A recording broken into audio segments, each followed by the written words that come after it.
Here are my hot takes that I think shouldn't even be hot takes. I think this one is like completely common sense. Okay, I'm gonna upset a lot of people with this. Save your energy, you start looking like a fan. I know I'm gonna offend someone out there, like it's bound to happen.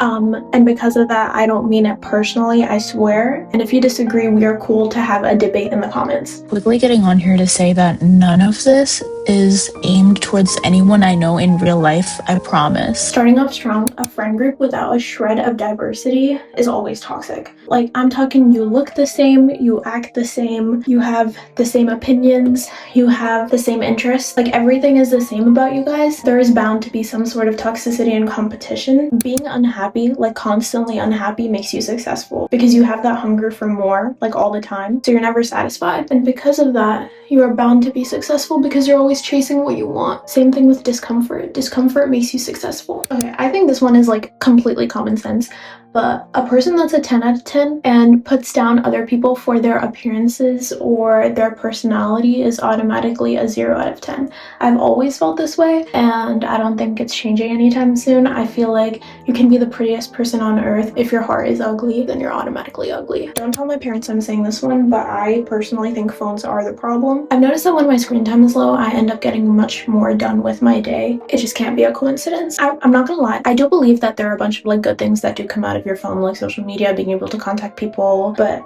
I also do just think that like constantly being on your phone and refreshing things, it can't be good for you, and I think that is just common sense, but phones really are the problem. That's why we're also happy when we're children. If you have a friend that never reaches out first and you're always putting in effort, cut them off immediately. Chances are you're just a floater friend to them and they don't really care about you. Most of the time when you text them, they probably don't even want to hang out with you because the simple act of you putting in effort isn't reciprocated. Also, save your energy, you start looking like a fan. There is such a thing as being too woke, and far lefters are just as harmful as far righters. Okay, I sound like the biggest hater when I say this, but stop with the performative men. I feel like we've reached the point where the trend has just like been done too much. I feel like it's also losing like the humor of it. Cringe should be prioritized as a society, and I'm saying this as like the biggest advocator of just like being cringe in general, because it promotes individuality, and if we as a society are not cringe or feel like we need to be too nonchalant and cool, we all risk looking the same. We're all identical to each other, and I feel like that's already happening so much. Everyone has the same defined jacket, everyone has the same Christmas wish lists. There is no individuality anymore, and that's because we're all scared of being cringe. Bring back being cringe. Okay, I'm gonna upset a lot of people with this, but I also feel like to me it's just common sense. Fake tans,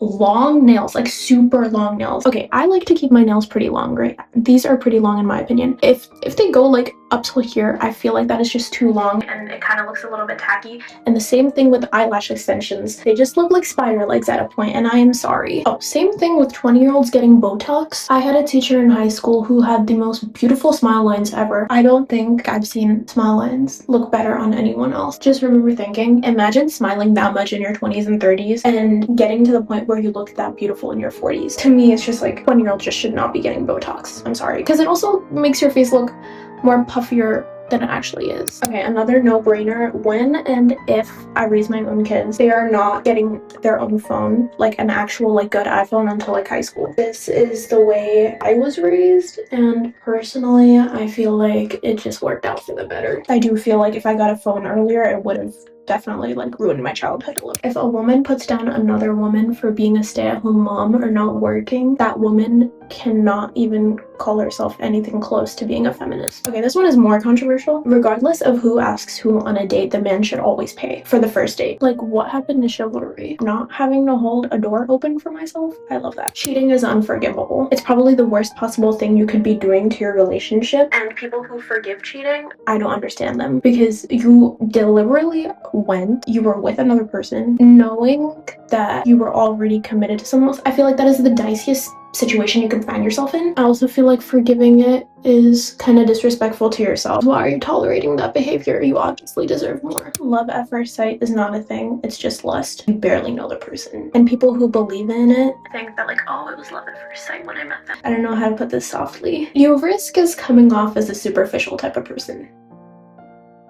I will never have a closet full of designer clothes, nor will I ever want a closet full of designer clothes. I feel like a purse here and there, if I get that rich one day, like that is acceptable, and like designer jewelry and stuff, like that's okay. But a closet filled with just designer clothes is not sustainable, and like what are you gonna do with all that? Like it's not that deep. Clothes are just clothes at the end of the day, and it's not practical either. Another one, this connects back to what I said at the beginning, but you should never ever be realistic. That's what people tell you to do when they don't believe in you. Be realistic. So why are you being realistic when no one asks you to be realistic? You should believe in yourself, obviously. Hustle culture is just burnout with branding. And I'm talking about the hustle culture that is always like, keep your head down and work, just work, just work. Like that is just burnout with good marketing. Romanticizing being busy is embarrassing. Being like, oh my god, I was so busy, like I'm so sorry I'm late. Like that is just embarrassing. If you can't be alone, you're not ready to date. If you don't appreciate your own presence and know your own worth, then you shouldn't be dating because other people will treat you like shit in the market. If you hate small talk, you are probably a bad listener. Small talk can actually be very interesting once in a while. Not everyone deserves access to you because they've known you for such a long time. Just because you've known someone your entire life doesn't mean that the connection you've built with them means more than the person you met a few months ago. This is a big one. If all your opinions come from TikTok, they're not your opinions. Protecting your peace means disappointing a lot of people, and that's why it's so highly rewarding. When you put yourself in the position where you are prioritizing yourself over meeting other people's needs and expectations, that is the best gift you could be doing to yourself. And going with that, women especially should be more selfish nowadays. If you pride yourself on always being right and never having to apologize, you are the problem. And the last one, you can outgrow people without villainizing them. And that's all my takes. I do have more. Thank you for watching. I will see you guys next week.